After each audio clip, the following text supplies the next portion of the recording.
खुदी को कर बुलंद इतना कि खुदा हर तकदीर से पहले बंदे से पूछे कि बता तेरी रज़ा क्या है। आज हम बात करेंगे कि साइकोलॉजी क्या होनी चाहिए बाइनरी ऑप्शंस में।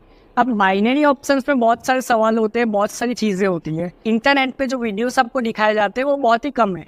तो बाइनरी ऑप्शंस में साइकोलॉजी क्या होनी चाहिए। अब स्टॉक मार्केट और फॉरेक्स में तो आपको पता है कि कैसे ट्रेड लेनी है, क्या साइकोलॉजी होनी चाहिए, क्या मनी मैनेजमेंट होना चाहिए। लेकिन बाइनरी में ऐसी कोई चीज़ अवेलेबल नहीं है। तो सबसे पहली चीज़ मैं यहाँ पे कह दूँ, बाइनरी में आपकी जो साइकोलॉजी होनी चाहिए वो वैसी ही होनी चाहिए जैसे कि आपकी साइकोलॉजी दूसरे ट्रेडिंग या कोई और बिजनेस में होती है।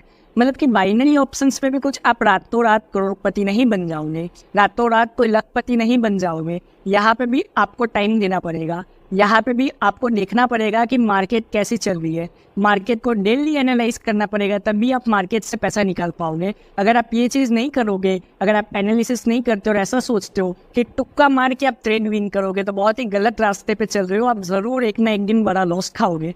अगर आपको लॉस से बचना है तो क्या करना है? अगर लॉस से बचना है तो दूसरों की गलती से सीखना है। अब बहुत सारे लोग हैं जो कि लाखों रुपए लॉस करके बैठे हैं बाइनरी ऑप्शंस में। अब उनका एक ही सिंपल सा रीज़न होता है कि वो इमोशंस में आके ट्रेड कर देते हैं, गुस्से में आके ट्रेड कर देते हैं। अब ये चीज़ आप भी कर रहे हो तो आप देखो एक ना एक दिन तो बड़ा लॉस खाओगे। अगर गुस्से में या इमोशंस या रिवेंज ट्रेडिंग में एक दिन पैसा बना लिया तो ये ज़रूरी नहीं कि डेली बनेगा।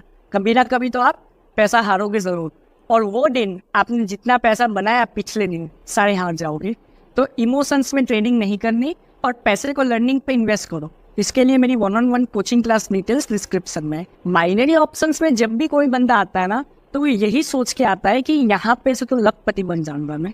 और मेनली जो स्टूडेंट्स होते हैं वो आते हैं। अब स्टूडेंट्स क्या करते हैं, अपनी पॉकेट मनी या सेविंग्स लगाते हैं।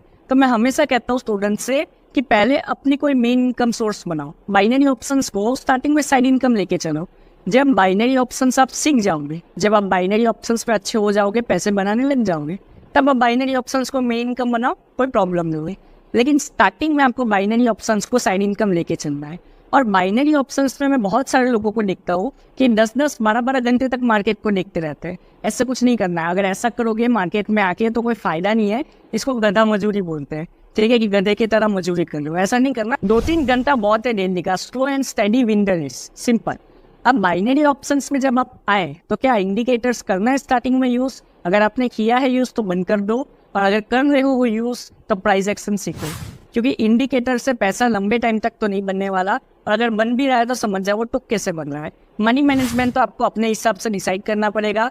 मिनिमम कैपिटल कितना चाहिए? मिनिमम कैपिटल $100 लेके आओ। मैं तो कहता हूँ अगर ज़्यादा है तो और भी अच्छी बात है, लेकिन जो भी कैपिटल हो उसका आधा ही इन्वेस्ट करो और आधा रहने दो, आधा बाद में डिपॉजिट करना है। क्योंकि अगर आपने पूरा डिपॉजिट कर दिया तो चांसेस है कि आप पूरा पैसा लॉस कर जाओगे। तो यही साइकोलॉजी आपको फॉलो करनी है। और अगर ये साइकोलॉजी के साथ आप बाइनरी ऑप्शंस में आगे बढ़ोगे तो ज़रूर आपका पैसा बनेगा, और कोई बंदा आपको बाइनरी ऑप्शंस में सक्सेस होने से रोक नहीं सकता।